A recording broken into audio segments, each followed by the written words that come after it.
બનાસકાંઠા જિલ્લા લોકસભાની ચૂંટણીના કાર્યક્રમમાં ઉપસ્થિત આપણા વિધાનસભાના ધારાસભ્ય અને આપણા કોંગ્રેસ સાંસદ શ્રી જ્ઞાનીબેન ઠાકોર,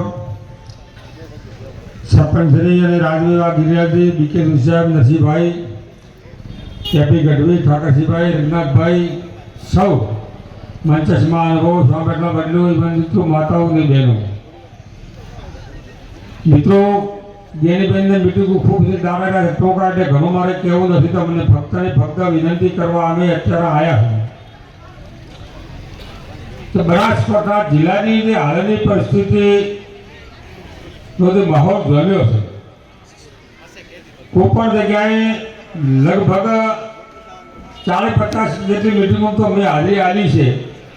આના કરતાં પણ મોટી મોટી મિટિંગો તાલુકા પંચાયતની પર થાય છે. એના પર સદંતર એવું દેખાઈ આવે છે કે 100% બનાસકાંઠા જિલ્લાની સીટ કોંગ્રેસની જ્ઞાનીબેન ઠાકોર જીતી છે. કોઈ પણ રોકી શકે તેમ નથી.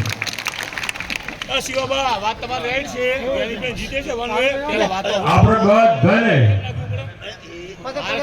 એક જ વાત કરવાની છે કે 7મી તારીખે કોંગ્રેસનો મત એક પણ વોટ બાકી ના રહે. આપણને એમ લાગે કે મતદાન કોંગ્રેસનું મતદાન થઈને 2 કિલોમીટર છેટું થાય તો 2 કિલોમીટર ગાડી લઈને જવા પડતો જાડું, પણ મતદાન કોંગ્રેસની મળતો એક પણ મતદાન બાકી ન રહે. વોટ જો બાકી રહેશે તો આપણને ઘણી વખત 1-2 વોટ હારું પણ પરિણામ બદલાઈ જતો હોય છે.